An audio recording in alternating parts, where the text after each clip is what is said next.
Bonjour à tous, bienvenue au One Tips. Tout d'abord, je tiens à remercier les fidèles participants qui viennent chaque semaine se former un petit peu plus avec OneBase, avec nous. Et bienvenue aux nouveaux. Il y en a encore un petit peu chaque semaine. Un petit rappel pour ceux qui aimeraient poser des questions. En haut à droite, il y a un petit icône qui vous permet de poser des questions par chat auxquelles je réponds en fin de session.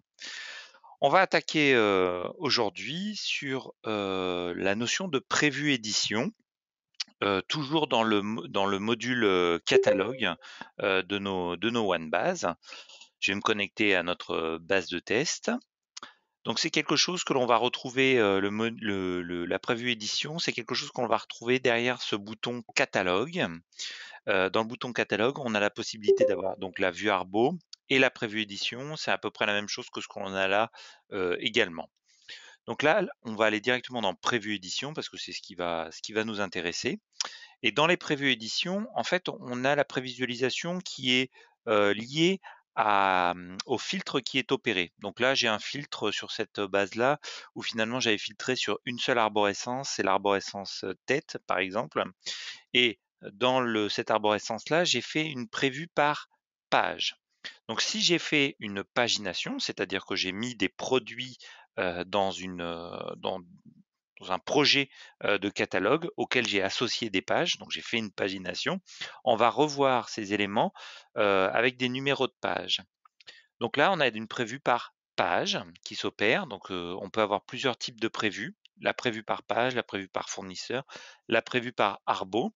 Donc des fois, si vous n'avez pas fait de pagination, lorsque l'on est par défaut sur la prévue par page, il s'affiche rien.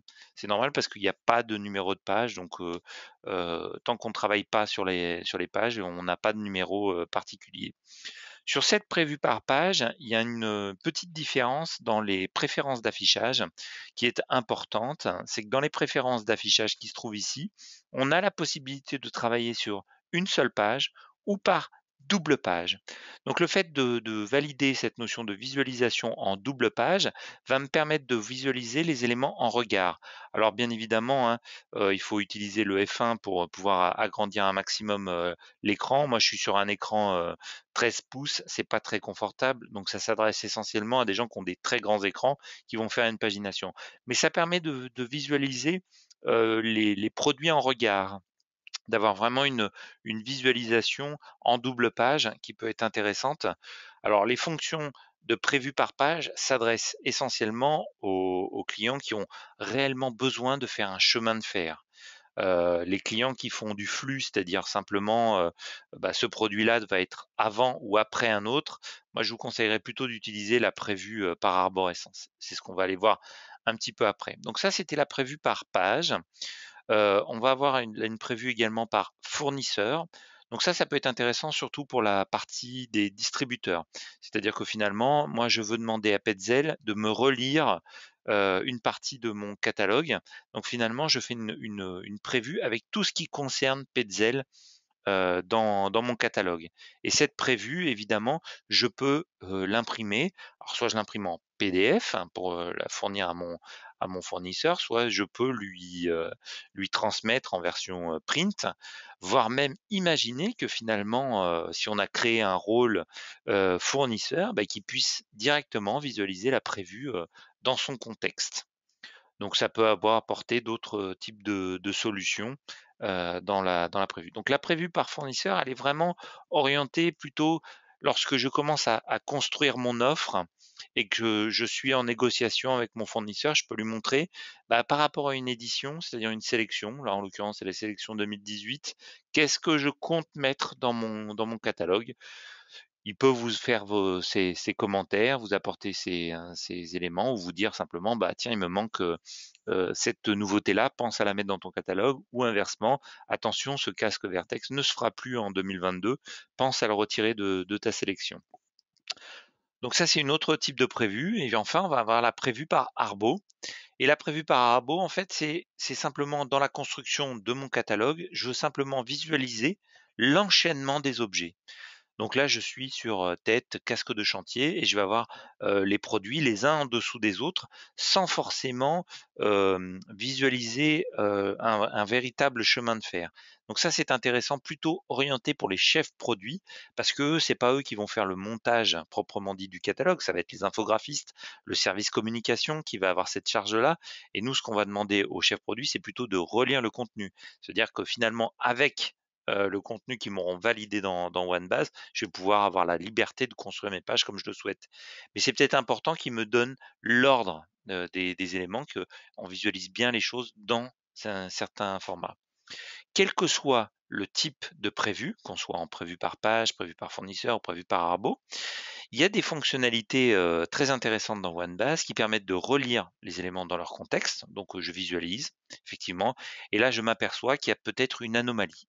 Aéré en ABS avec, Cernunc, à crémaillère, finalement le Cernunc, c'est peut-être pas ça que je veux mettre en gras, c'est peut-être simplement le à crémaillère. Je double-clique quand je suis dans une prévisualisation HTML et je vais pouvoir faire ma modification directement comme si j'étais en, vue Arbo. Que je sois en prévue édition ou que je sois en vue Arbo, lorsque je vais double-clic, j'arrive dans l'ID produit, dans le produit, qui est concerné. Donc bien sûr, il faut que je pense à enregistrer, je fais un CTRL S.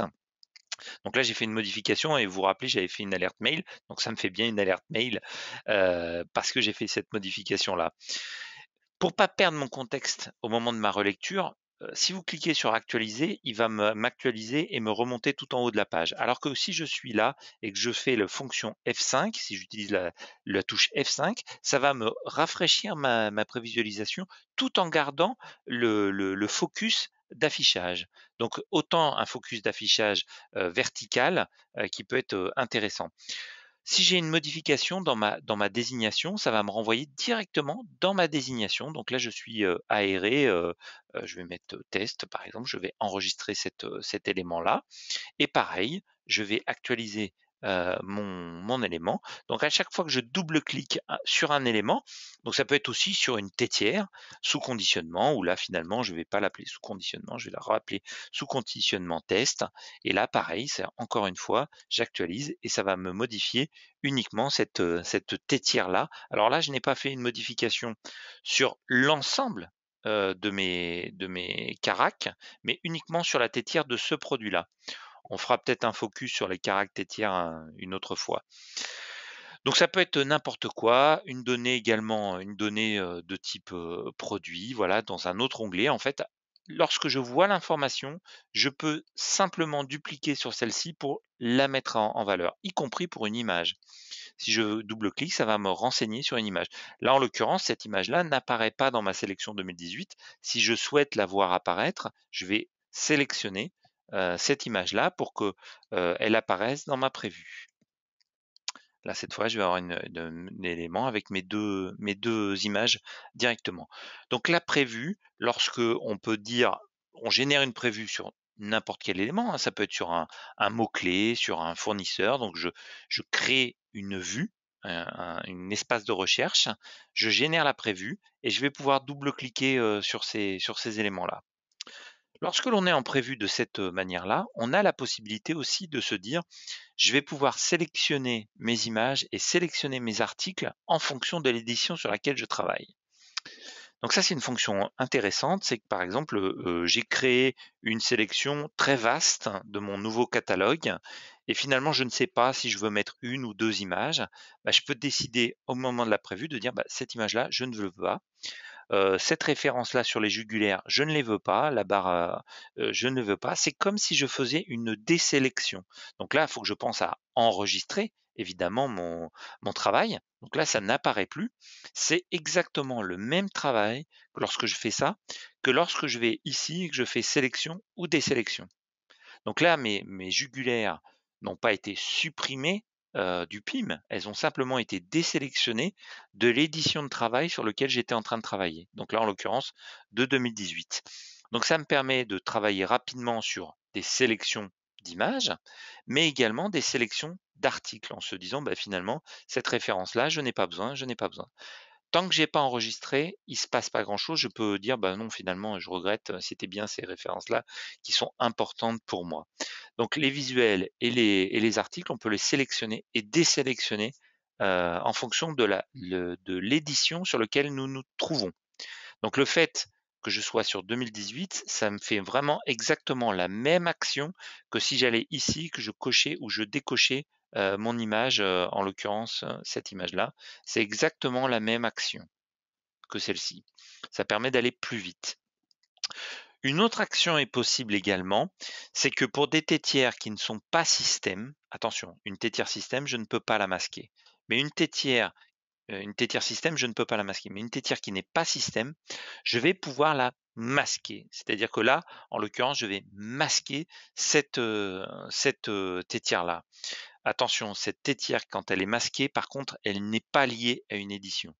Ça, c'est un petit piège sur lequel il faut faire attention. Lorsque je masque une tétière, c'est pour l'ensemble de mes éditions. Parce que finalement, on va décider que sur ce produit-là, je n'ai pas besoin de cette information. Si par hasard, je n'ai pas envie de cette, alors je vais réactualiser pour afficher mon élément. Je n'ai pas envie de cet élément-là sur mon édition. Alors je vous conseille plutôt d'utiliser le choix champ pour ma désignation, c'est-à-dire de finalement d'aller dans les choix édition de ma désignation et de dire que dans le catalogue 2018, cet élément-là, je ne l'aurai jamais. Donc finalement, je ne vais pas désélectionner sur l'ensemble de mes produits. C'est simplement que la désignation n'apparaîtra plus jamais sur l'ensemble de mon édition courante. Je m'écarte un petit peu du sujet, mais c'est simplement pour vous donner un exemple. Je vais remettre en si présent sur cet exemple-là. Donc ça permet facilement de voir les éléments dans son contexte. La prévue édition est vraiment liée, comme on vient de le voir, au choix champ. Donc s'il y a un champ qu'on ne veut pas voir également, ou des pictogrammes, ou des catégories de visuels qu'on ne veut pas voir dans mon édition, ça, faut aller vraiment dans le choix champ de mon édition. Pour mémoire, petit rappel, quand on est à côté de l'édition, on a un petit bouton bleu qui me permet d'aller directement dans le paramétrage de mon édition et je peux avoir le choix champ, c'est-à-dire que tout à l'heure, je suis parti d'un champ pour voir les éditions. Là, c'est l'inverse. Je pars d'une édition pour voir les champs. Donc, je peux masquer des champs produits, des caracs, c'est-à-dire des éléments de colonne dans mon tableau, des éléments d'arborescence, mais également des catégories de visuels. Pour dire, bah, finalement, moi, les web vignettes, je n'en veux pas. Toutes les images qui seront topées web vignettes, je ne les veux pas dans mon édition catalogue.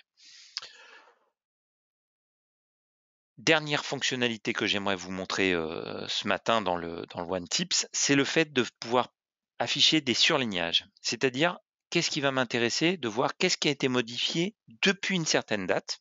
Donc ça peut être intéressant pour dire qu'est-ce qui a été modifié depuis le 1er mars 2020 par exemple.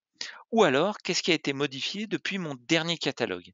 Parce que finalement, je m'amuse à relire des choses, mais peut-être que depuis la dernière édition 2013, il s'est peut-être pas passé grand-chose sur mes casques de chantier. Donc finalement, s'il n'y a eu aucune modification, bah, ça sert à rien d'aller plus loin.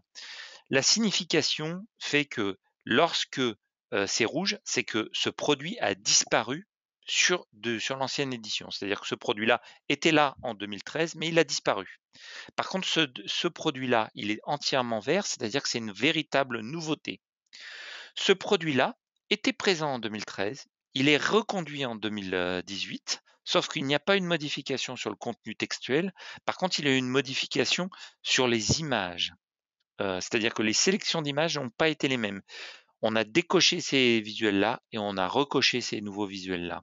Donc on va pouvoir comme ça visualiser les éléments dans leur contexte pour dire bah, ces deux visuels-là ont été décochés de l'édition 2013 par rapport à 2018. Ça, ce sont des nouvelles références qui n'apparaissaient pas dans la nouvelle édition. Donc je vais avoir une visualisation complète des modifications et on peut même demander à OneBase, ça c'est une chose importante, de pouvoir faire, mais ça c'est une action que les opérateurs doivent faire en interne.